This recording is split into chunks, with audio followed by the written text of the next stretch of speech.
নোয়াখালী জেলা শহর মাইজদীতে উচ্ছেদ অভিযান পরিচালনার সময় নির্বাহী ম্যাজিস্ট্রেটের গাড়িতে হামলার ঘটনা ঘটেছে। এই সময় ম্যাজিস্ট্রেটের গাড়িও ভাঙচুর করা হয়। অভিযানের প্রতিবাদে সড়ক অবরোধ করে রাখে হকার, ব্যবসায়ী ও পরিবহন শ্রমিকরা।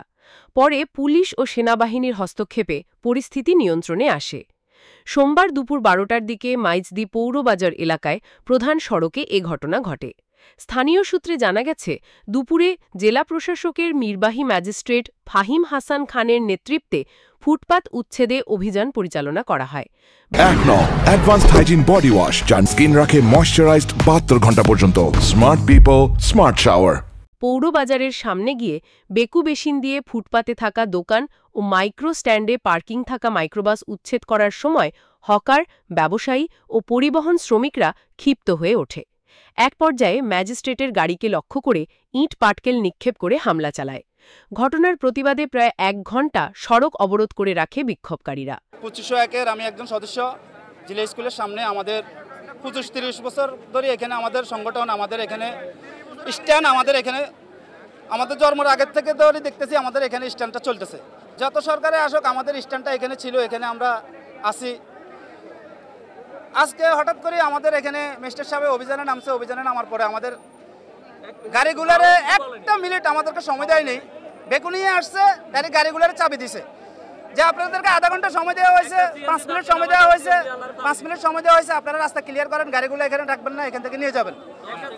ওই সময়টা আমাদেরকে দেয়নি, ডাইরেক্ট বেকু দিয়ে গাড়িগুলো চাবি দিছে।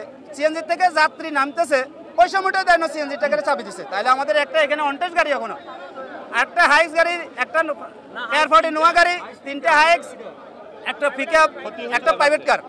পরে পুলিশ ও সেনাবাহিনীর হস্তক্ষেপে পরিস্থিতি নিয়ন্ত্রণে আসে।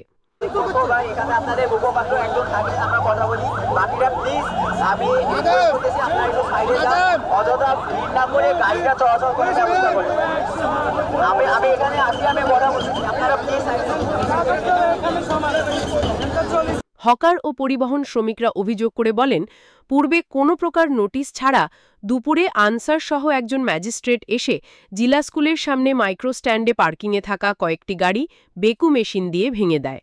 পরে তারা পৌরবাজারের সামনে দোকানপাট উচ্ছেদ করে। আমরা আজকে বিগত ৪০ বছর পরে এখানে আমরা বসবাস করে আসতেছি আমাদের গায়ে নিয়ে। আজকে যে ম্যাজিস্ট্রেট উনি আসছে, অথচ উনার নাম জানা নাই। উনি আজকে গাড়ি নিয়ে আসি, প্রত্যেকটা গাড়িকে আমাদের ফেকু এমনকি বেটলোজার দিয়া সাপ দিয়ে গাড়ি ভাঙচুর করছে, অথচ আমাদের কোনো ড্রাইভার ওই গাড়িতে উড়ি স্টার্ট দিয়ে যাওয়ার কোনো সুযোগ ছিল না। আপনি বলতে পারতেন যে গাড়িগুলো তোমরা সরে নিয়ে যাও, এমনকি আমাদের গাড়ি হাজার হাজার লক্ষ লক্ষ।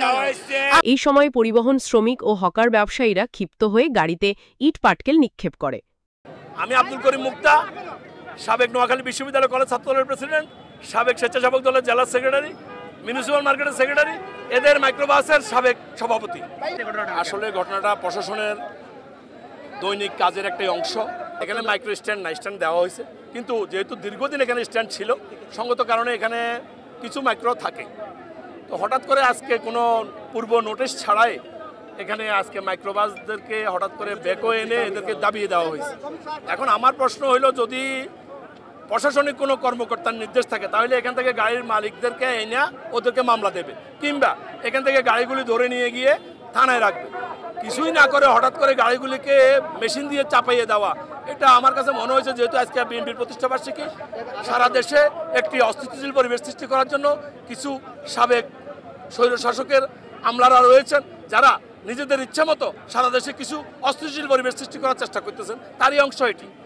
এখন মোটামুটি আরও ঊর্ধ্বতন কর্তৃপক্ষ এসেছেন, তারা আমাদেরকে আশ্বস্ত করেছেন তারা গাড়িগুলির ক্ষতিপূরণ দেবেন। এই মর্মে আমরা অবরোধ উঠ্র করে দিয়েছি।